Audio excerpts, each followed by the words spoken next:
Assalamualaikum warahmatullahi wabarakatuh. Perkenalkan, nama saya Muhammad Farhan Al-Haytami. Saya dari jurusan Komunikasi dan Penyiaran Islam semester 3 kelas C. Di sini saya akan bercerita tentang pengalaman buruk saya guna memenuhi tugas UAS siaran radio dan TV. Oke, di sini saya akan mencoba storytelling gitu ya.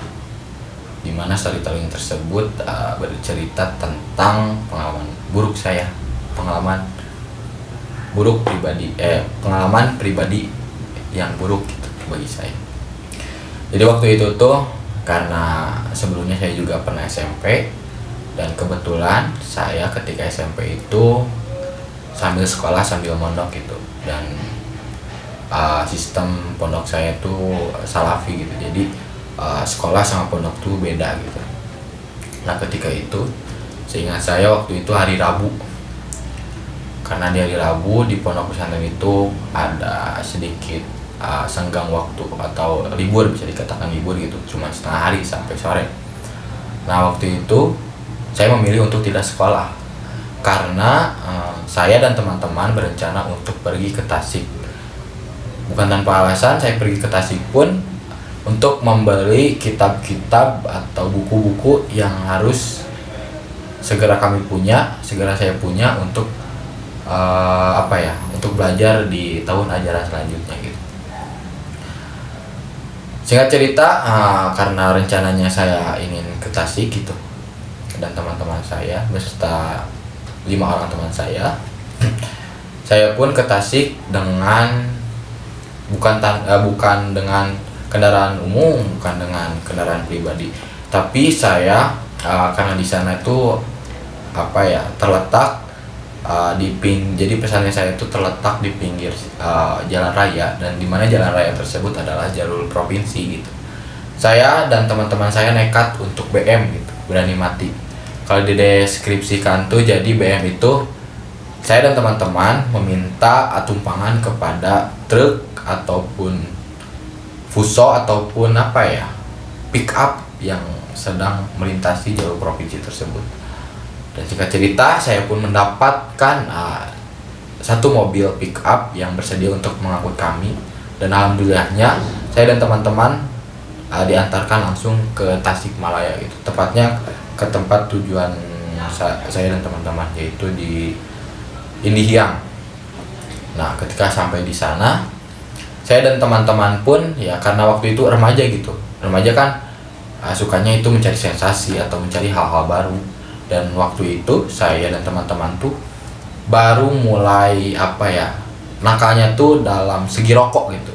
Saya dan teman-teman kan dulu di pesantren tuh nggak dilarang rokok. Nah namun ketika di Tasik, saya dan teman-teman karena bebal gitu, saya dan teman-teman tuh akhirnya membeli rokok karena ingin merokok gitu.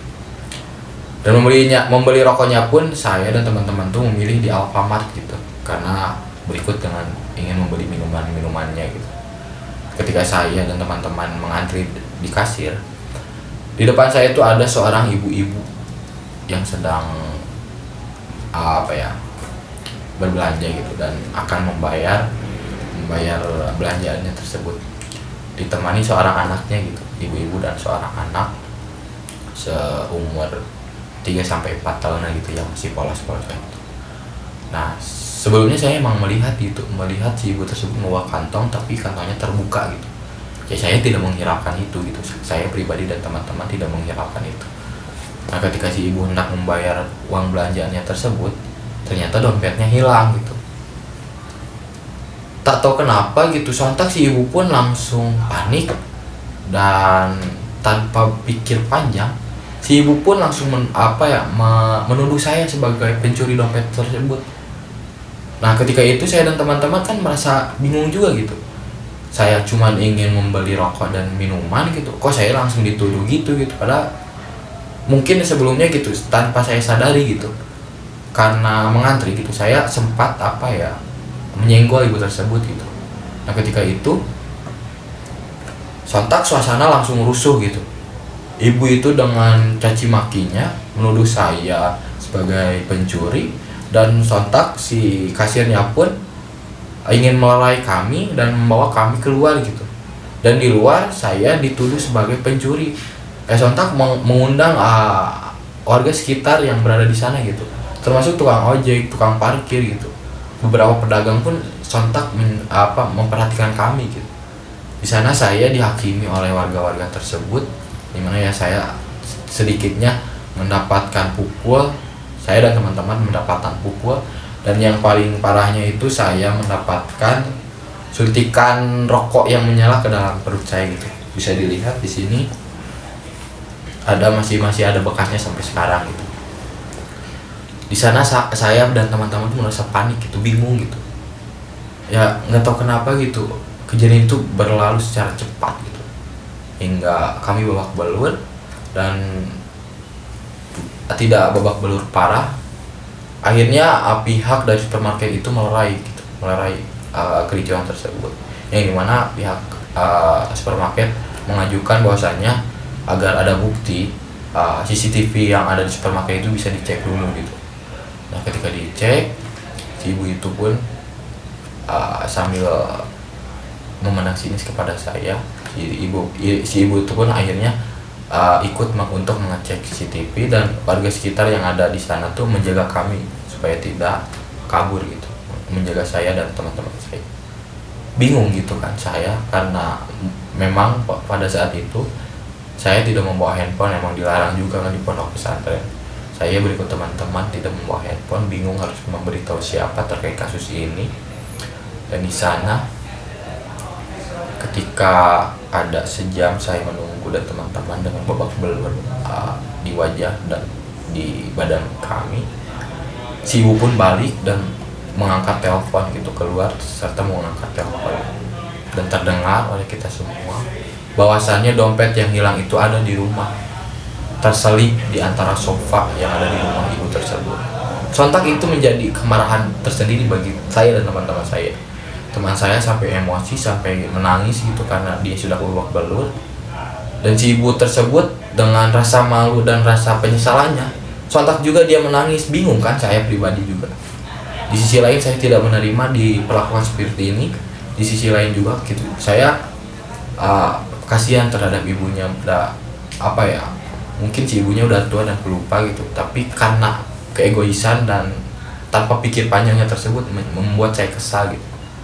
Di sana teman-teman saya menuntut balik kepada ibu tersebut, yang pada akhirnya ketika dompetnya sudah dikabarkan ada, ternyata diantarkan dompetnya oleh si anak yang berada tidak jauh dari supermarket itu. Jadi rumahnya tidak jauh, diantarkan oleh anaknya ke supermarket tersebut, dan anaknya pun sama meminta maaf kepada kami semua. Dan di sana saya diajak berunding dengan ibu tersebut, dan ibu tersebut ya karena kepala malu dan menyesal juga, sambil sujud di kaki saya, dia meminta maaf, dan saya mengangkat beliau ya karena emang mungkin ini kejadian yang sudah seharusnya gitu ya. Di sana ibu tersebut dengan berat hati meminta maaf dan menyesal, dan juga beliau memberi kami biaya untuk pengobatan gitu. Saya tidak berharap itu, tapi beliau memaksa hingga saya akhirnya sepakat dengan teman-teman untuk mengambil uang tersebut. Beliau memberikan kami sebuah amplop gitu yang cukup besar. Di sana bingung juga gitu. Artinya bukan harga diri saya untuk menerima uang tersebut, tapi itu adalah paksaan gitu ya, karena harga diri saya tidak sebanding dengan uang tersebut gitu, tapi karena paksaan saya mengambilnya. Dan sontak saya dan pihak teman saya dan teman-teman dan pihak ibu tersebut ingin semua masalah itu clear gitu, tanpa panjang-panjangan itu. Akhirnya saya terima amplop tersebut karena sebagai permintaan mohon maaf, dan ibu tersebut diantar pulang anak yang menjemput tadi.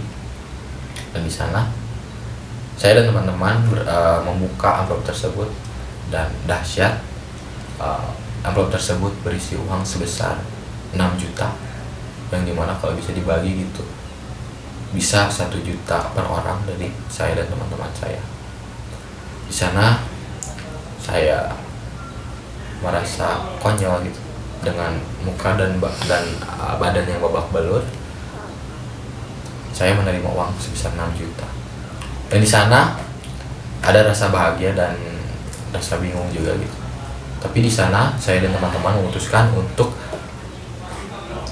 membeli makanan gitu, membeli makanan ya, karena memang pada saat itu saya dan teman-teman itu merasa lapar, sangat lapar.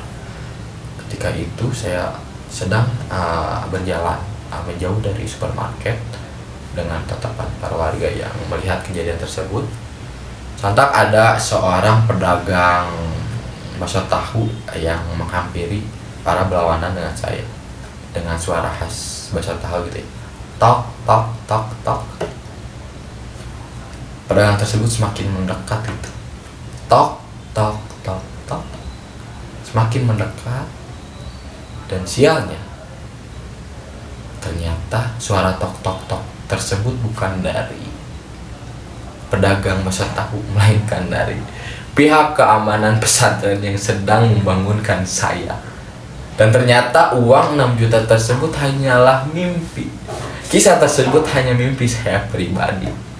Ironisnya, saya yang sudah berencana ingin membeli ini, membeli itu, sirna semua karena itu ada semua mimpi.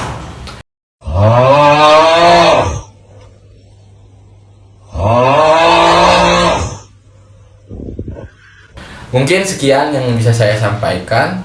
Mohon maaf jika masih banyak kekurangan. Wabillahi taufiq wal hidayah. Wassalamualaikum warahmatullahi wabarakatuh.